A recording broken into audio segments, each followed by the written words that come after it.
happiness comes from the inside out. When we're living congruently with our values, there's happiness because there is that sense of wholeness.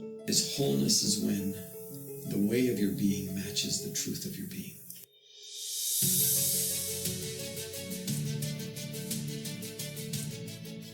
In this episode, we are focusing on the Enneagram Type 4, the Individualist. If you are a Type 4, listen up. You will learn much about yourself and maybe a little more than you want to. It might not feel great all the time, but there's always more understanding coming. For the rest of us types, we will all recognize traits in this podcast. We will identify and we'll say, I do that. But the Type 4 takes these things to an art form. I'm taking most of my information from a couple sources. One is from the book Enneagram Empowerment by Laura Miltenberger, and we have a link for that book in the show notes. It's a really great one, so I really recommend it. Also, Richard Rohr. Also, if you Google, you're going to get a lot of information about Type 4 Enneagram. So do some of your own research. There's plenty of YouTube videos. It's a great way to learn from different people about the Enneagram. You can learn your type, if you don't know it, for free by going to michellewingle.com/Enneagram. And again, I'll put that link in the show notes. Some famous Type 4s are Billie Eilish, Rumi, Jackie Kennedy Onassis, Joni Mitchell, Bob Dylan, Rihanna. I think it's so interesting when you start to actually think about some people that have these, how similar they are. Their similarities show up, and there's just a different energy or a vibe that these people all seem to kind of share. And that's what this is about. It's the way they move in the world. It's the way they see through and in the world. And if you are a Type 4, then you have a lot of great company.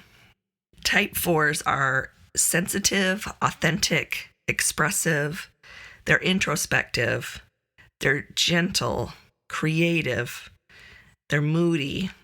They're self-conscious, emotional, compassionate. 4s see the world through the lens of their emotions. Sensitive, wistful, and creative, 4s desire a life that is unique and rich with meaning. With an eye for beauty, 4s are often artistic and aesthetically gifted. They're tender-hearted. 4s have the gift of finding meaning in both the lighter and the darker sides of life. 4s are tuned into their own emotions. They easily get pulled inward into the romantic and stormy world inside themselves. Although 4s present an image of uniqueness and intrigue, they are driven by fear of not knowing who they really are. They want to have a meaningful and individual identity. They want to get enough out of life, but they worry that they are incomplete. Their key obstacles are jealousy and ingratitude. They feel that others have something they don't, and in their yearning for more, they forget to find joy in the present.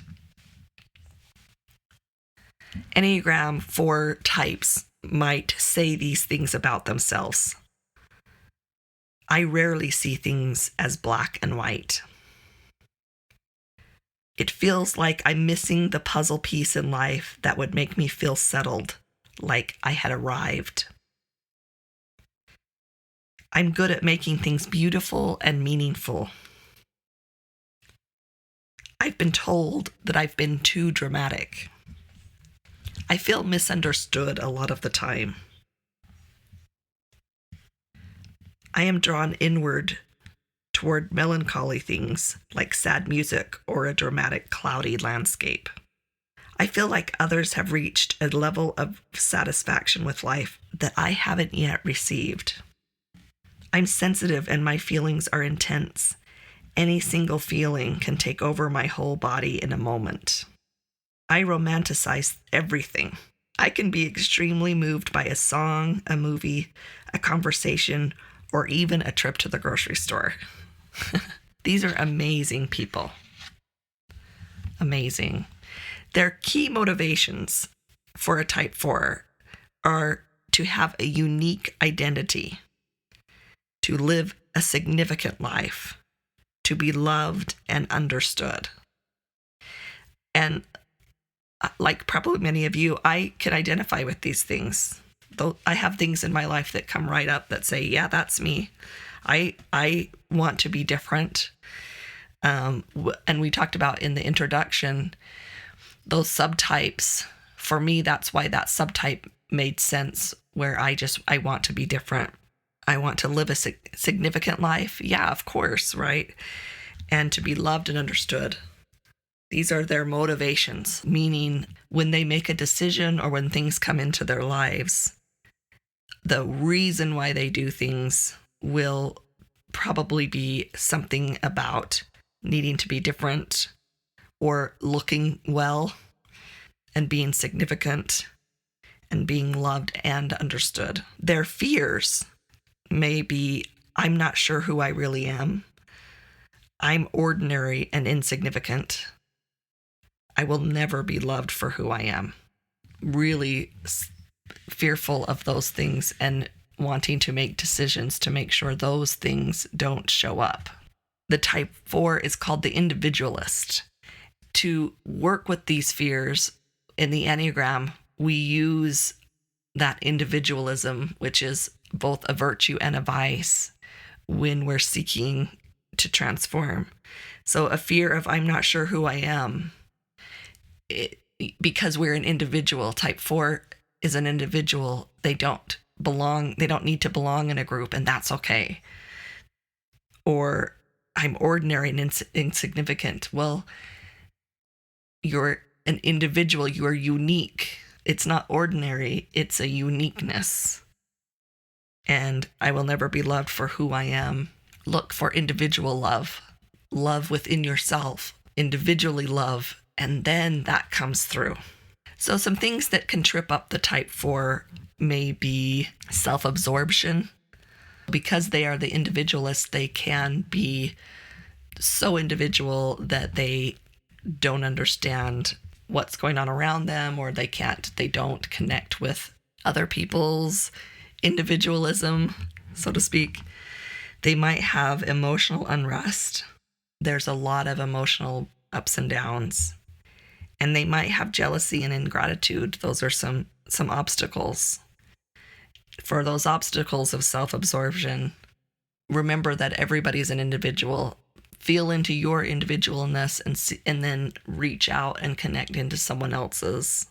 For emotional unrest, create this emotional boundary and be that individual. It might be difficult for you to see where you end and someone else's begins emotionally. And so to kind of imagine and create this boundary around you where that doesn't happen.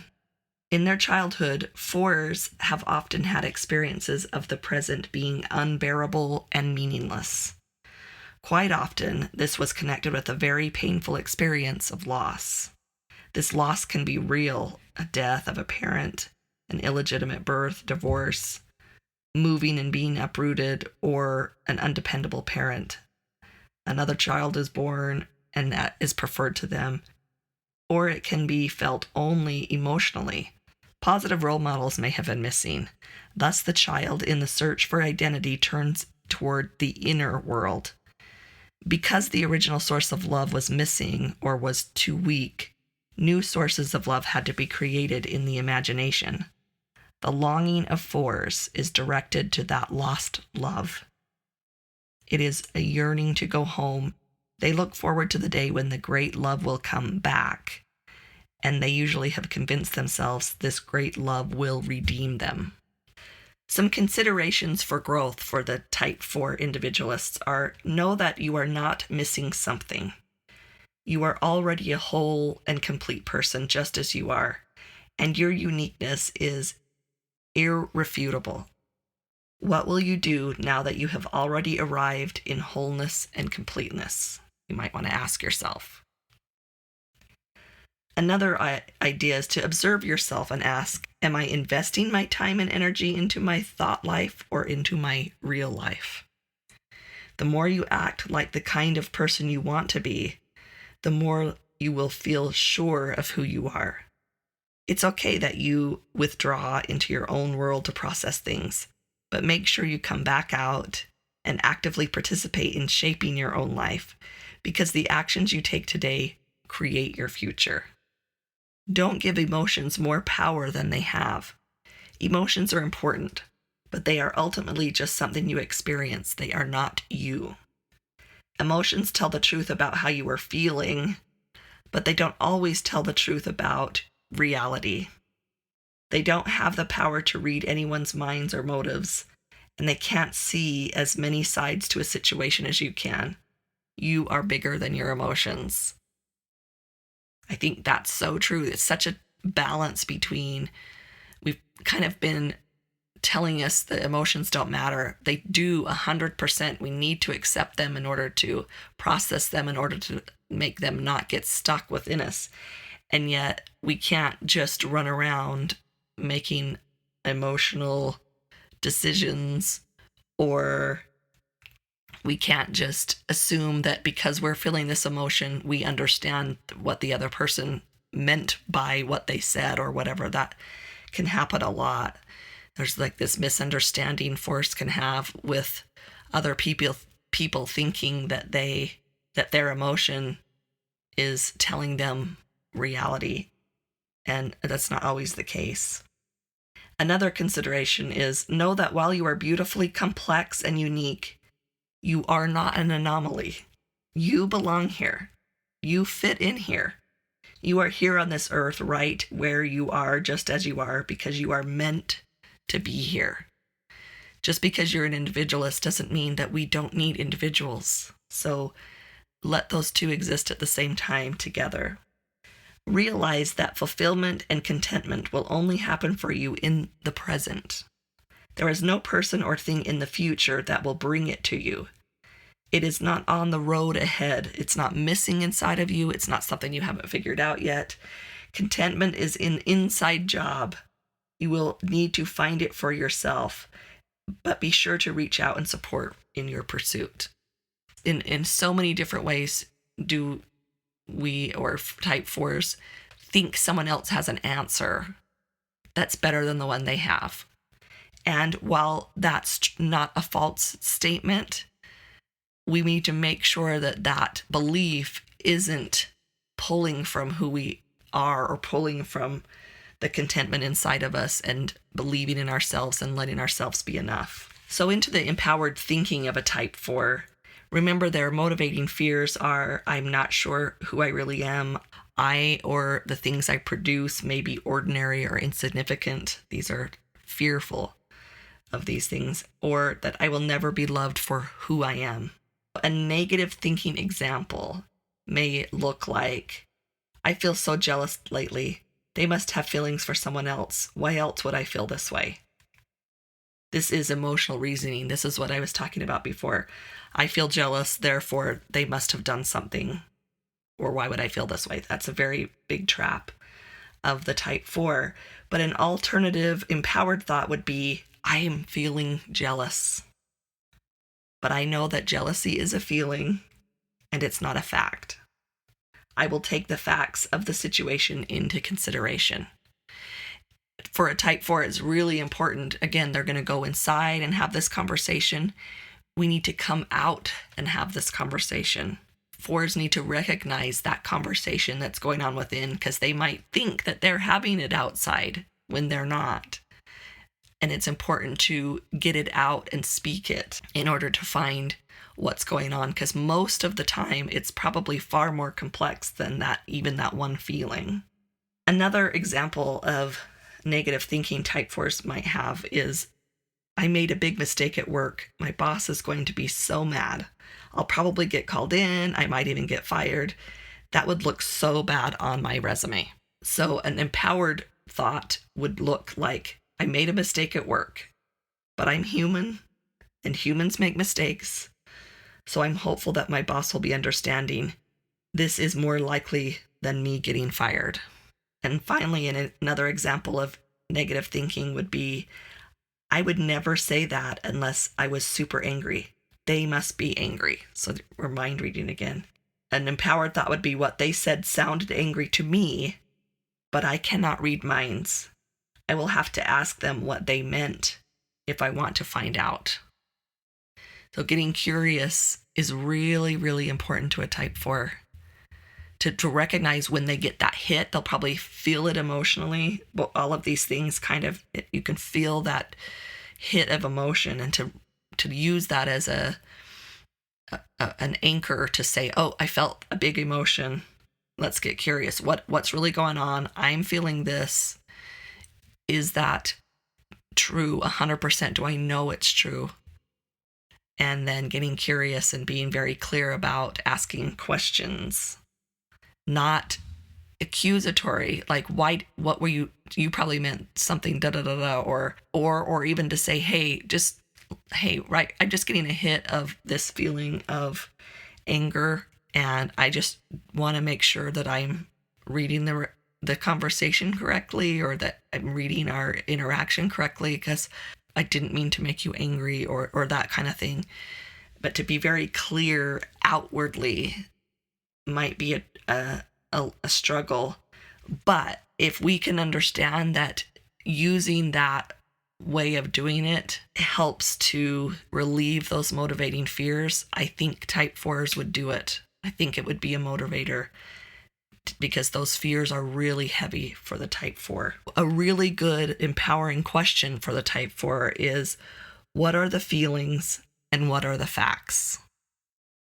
That's a really empowering question in every moment, because in asking what the feelings are, we're honoring the individual. And then when asking what the facts are, we're actually moving out of that individuality and bringing the situation in. So we're still ourselves, but we're expanding into it instead of just walling ourselves off. Some helpful self-care for type 4 looks like this. For the heart or for the emotions, find a creative outlet that serves others and draws your focus outward.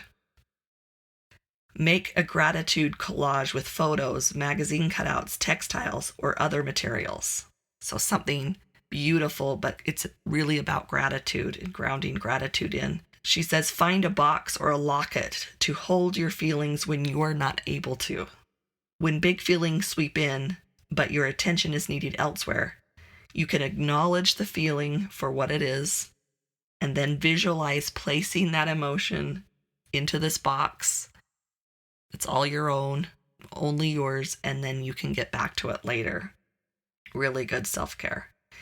For the body, the self-care looks like learn about the emotionally healing benefits of food. For example, cashews are high in a calming amino acid called tryptophan.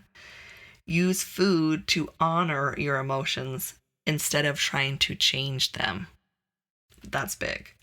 I think we all could use that. Another body self-care is to smile at strangers, hug your loved ones, keep your gaze lifted, look outward. I think there's a lot of type 4s that maybe will look like they're on the autism spectrum when it's really their type 4 personality shining through. Or it could be both. We can learn a lot from people that go inward, or the people that are, in that inwardness, sometimes the ego doesn't flow out. It's more directed in. And so we don't want it to be directed in, but they are able to let go of pieces of the ego in a way that maybe we could learn from. Another body self-care is to drink water often and find a delicious way to eat or drink lots of greens. Water and green foods are cleansing. Because we're so much into our own space as a type 4, we need to clean out that energy. We need to keep it fresh, and because it can get stagnant inside ourselves. We all are that way. If we go inside ourselves, we're much more critical of ourselves. We are much more hard on ourselves than we are on other people. And type 4s are especially prone to this. So use water and food and things to help that process be clear and fresh. For the mind, self-care, take quick gratitude breaks. For 3 minutes, write down everything you can think of that you're grateful for and happy about. Go outside often to look up at the sky and around you at the world. Feel your perspective open up. Feel your chest loosen. Finally, for every feeling you name one fact of reality too. One thing that's interesting about these self-cares is sometimes when it's your type, you'll listen to these and you'll say, yeah, that was really impactful for me. You might have already incorporated these kinds of things into your life. And because they were so helpful, that almost is another witness to your type. Is it's like, yeah, that was important for me. Where the next person, it was like, oh, that's a great idea. It seems to just feed your particular type when you hear your self-care for your type. I just want to touch on these subtypes. We have the movement, we have the social, sexual, and self-preservation subtype. And we talked about this in the introduction, but just because we're a few episodes in, I just wanted to touch on these. There's subtypes within the Enneagram that any number can be. There's some subtypes that are a trine, so certain numbers have those. And then this particular one, which are these subtypes, any number can be any of these types. And so you can see how they kind of shift your type a little bit. She calls it the social subtype. These types prioritize the need for group belonging and social status. The sexual subtype, which she calls it that. I don't understand why it's called that necessarily. I'm not upset by it, but to me, whenever I read it, I think it's this deep connection subtype, and these types prioritize the need for meaningful individual connections and experiences. And then there's the self-preservation subtype, this is more, they have physical needs that they are aware of. So these type prioritize the need for security and material necessities.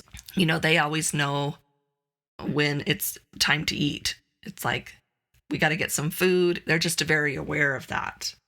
Or, hey, if we don't get this, then we're going to have trouble. And maybe it's monies or it's something like some material thing that they think that that it's not going to be okay if they don't get it. It's totally just one of the subtypes, just to understand that if you're not that subtype, that's important to them. And then if you are that subtype, to recognize not everybody has those same worries that you do. And that can be particularly true for a type 4 because, again, they're an individualist. So they think what they're thinking is what is really true for everybody because they're so in tune with themselves. And some of us are not as in tune with ourselves, or we're tuned differently. These are some things that once we start to recognize that, it's really freeing, actually. That's what understanding these types, I hope, are really about, because it's like, oh, that's just the way I am versus that is the reality. So thinking, oh, I need to have this. That person doesn't have it and they're stressing out. And so then they'll bend over backwards trying to give that person what's really their own need. And when we say, oh, that's what that is, then it just takes that pressure off that we didn't even know was there. So the wings for a type 4 are type 3, the achiever, and type 5, the investigator. We need to balance out these energies. You've got the achiever that is the get it done, will achieve, knows who to talk to get things that they need. They can lean on that, but they also need to lean on the investigator that works it out, looks at the logic of it, because it maybe an individualist might be just stuck being the individual, but if they use one wing of the achiever to move out and get things done, and then the other one, the investigator, to also find out the facts and get the story behind it and the logic, those are two really important pieces that a type 4 needs. And so when they balance those out, they can fly in balance and straightforward and high in the sky. Like all the types, there are different levels of living in the type 4 world, and many people have moved from one to another, and maybe that's something you can identify with. And sometimes we live in these spaces just in and out throughout a day. Sometimes we show up in an egoic state. Sometimes we're just on autopilot. Sometimes we're really in that enlightened state. Everything's just kind of in flow and we are at our best self. When a type 4 is living in their egoic state, it may look very dramatic. They might be obsessed with perfection. They might be depressed.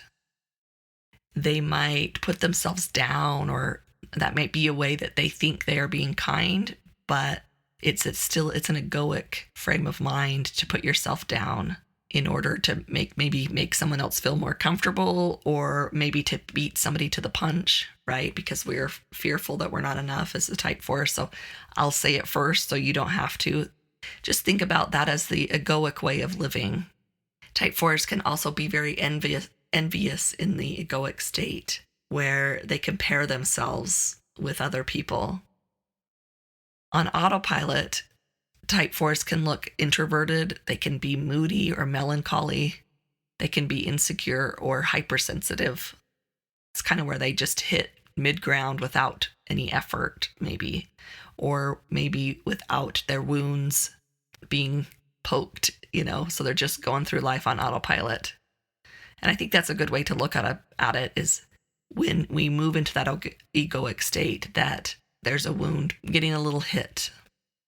But when type 4s move into their enlightened stage, they can be very creative. They can be emotionally honest and strong. They can be sensitive, compassionate, intuitive, and they can be true to self.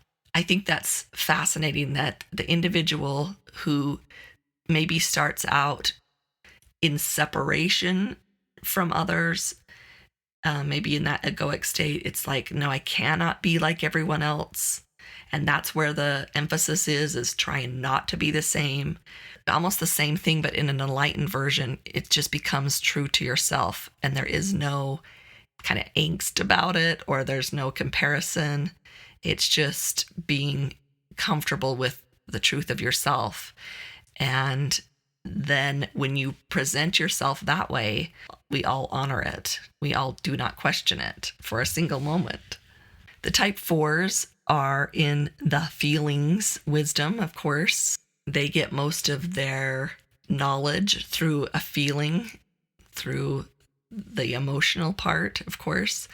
And they also are in the shame trine. So type 4s, like type 2s and type 3s, we need to overcome shame or feelings of less than. That would be, or I'm not enough, would be what the type 4 would see, that shame. Type 4s are also part of the withdrawn stance. I talked about that earlier, the different subtypes. These types tend to keep more to themselves, and they often feel overwhelmed by the world around them. This is also a type 5 and a type 9. Some of them are very social and relational, but when it comes to meeting their essential needs, instead of looking outward or toward other people, they will turn inward or withdraw. So some healthy boundaries for this withdrawn stance would be to realize that your needs and preferences must be stated in specific and concrete language if you want them to be acknowledged and respected. Again, I went back to it needs to be spoken outward. It needs to not be just in your head with conversation, but outward. When you say yes without wanting to say yes, contemplate why. 4s often have trouble saying no because they don't want to be disliked. Think about that and begin to create that boundary, because again, we talked about boundaries. When you say yes without wanting to say yes, then I don't know who you are. Maybe it's just my type, but a resentment's going to show up almost immediately when you do that. I don't know if that's just a character flaw. It's almost just like an equation. If I say I'm going to do something that I really don't want to do, then I have just created resentment. And now, usually I'm with somebody that I love is asking me to do something, and now I have this resentment there. So if I create a boundary about when to say yes, then that resentment, I don't have to worry about dealing with that resentment later on. And to just kind of see it that way, not like, because that's another shame thing, is we're like, oh, well, I resent that person, they're a good person, and we're just spinning in our heads trying to change our feeling of resentment because that feels like it's so real for the type 4, and there's a lot of energy spent trying to backtrack and talk yourself out of this resentment, when the real problem was that the boundary wasn't kept within yourself to say, in order for me to keep myself from feeling resentment, I can't do that particular thing. Another healthy boundary would be when you feel offended, disrespected, or unappreciated or invaded, pause to notice if one of your personal boundaries has been crossed. Once you identify the boundary, ask yourself, how can I explicitly articulate this boundary to the person who crossed it? Not accusatory or not in anger, but very clearly articulating that this was frustrating to me, or this is how I took it, using that individualist, taking responsibility, saying it from your perspective. I took it this way, and I want to be responsible for my thoughts and feelings, and so I want you to know that for me felt like this. Use very ownership words as you speak about your boundaries. That's will feel very authentic to the person you're talking to, and they will honor it much more because you are using that individuality, that individualist language to explain yourself. When you're feeling frustrated in a relationship, your tendency might be to pull back, to be quiet, change the subject, avoid the person, or even leave. But if you care about the relationship, you should know that these behaviors are unhelpful to you because they communicate that you do not care. And yet to you think you're caring because you're not rocking the boat, right? You're not giving them the emotional hit that you're used to having. But we don't think that way. We don't move that way. And so it comes across to us as uncaring. So it's important to ask yourself which boundary you're going to allow to continue to interact in this relationship. How will you show up as your best self? What do you need to show up as your best self in this relationship? When a type 4 interacts with a type 1, there might be a little bit of struggle there because the reformer looks at almost the outside laws to rule their world, and the type 4 has very inner laws that run their world. And so there might be that might be where some conflict can come in. And if we kind of move those together, then it's a great growth for both. The 4 and the 2, the 4 goes to the type 2 when they're in stress. So the type 4, being a very much of an individualist, all of a sudden becomes very selfless and letting their boundaries guard down, and they help everybody and they take care of everybody. They stop paying attention to themselves, and that's a stressor. That's not the authentic part of a type 4. So it's a big way to recognize that. Then the fight or flight, freeze or appease, type 4s would probably be the appease. And that's how you know they're in stress. All of a sudden they're just asking everyone else what they need and taking care of them. The type 4 and the 3 are, they're wings. So they're going to share a lot of attributes, and they're going to lean on each other and understand each other and hopefully give each other the best of what they have. They're very different. Achiever is very outward looking, where again, an individual is looking very much inward. Type 4 and the 5, again, the individualist is very much about feeling inside, where the investigator is very much about understanding how things work on the outside. So see how those dynamics would show up together and beautifully teach each other. The 4 and the 6, the 6 can teach the 4 to be loyal to themselves and also to reach beyond themselves and look at maybe some other people. The 4s might struggle with authority figures. That just might be something that's a struggle because they have their inner authority. And 6s are all about exterior authority. So they need some understanding, some teaching from the 4 to look inward and to be loyal to themselves. The 4 and the 7, I don't even know. That would be interesting how those two to come together. The 4 is very, very careful and calculated and internal. The 7 is very uncalculated, needs things to be uncalculated, needs things to be unruly a little bit, and very much outward in the world. Their movement is letting go, being free. They just want to be free. The 4 and the Challenger are going to, it depends on how that works. So one thing that's interesting is the type 4 is considered the most feminine, not girly necessarily, but a feminine, gentle energy. And so it's the yin energy. And then the 8 is actually the yang, or the masculine energy. And so those two are two halves of the same whole. They're almost opposites, I would say. Challenger very much outwardly focused, and challenging outward. Individualists very individually focused, or challenging themselves individually. The type 8 Challenger is very much about defending the underdog, and the type 4 feels like the underdog, or maybe feels like the underdog is something to be shameful about. And so there's all these kind of opposites with those two. The 4 and the 9, the Peacemaker, both of those are gentle. They're very similar in their more of a gentle energy. They're more of a Peacemaker is actually looking outward again to find out where the peace is, and the 4 may be going inside. That is the type 4 Enneagram, the Individualist. Again, there's a whole bunch of links in the show notes to find out your type, to download the graphics that you need to understand your values. Values are an important part to kind of just narrow down who you are, to understand your motivations and why you do things, and then to share those with other people so that they can understand you a little better. Type 4s, we want to understand you better. Something's coming up at the Wholeness Network podcast. We are going to do a fun book club where we talk about the book Bittersweet by Susan Cain.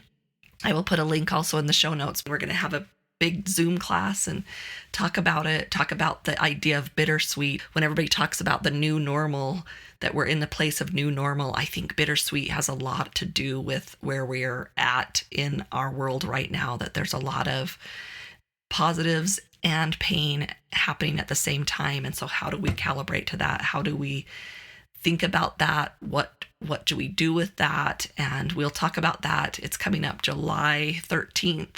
Just give us your email so I can send you a Zoom link, and we'll have a great conversation. Next time we are talking about the type 5, the investigator. So we will see you then. We invite you to thewholenessnetwork.com, where you'll find the Wholeness Library. Inside, you'll find tutorials, downloads, mini classes, and all sorts of streaming content for you on your wholeness journey.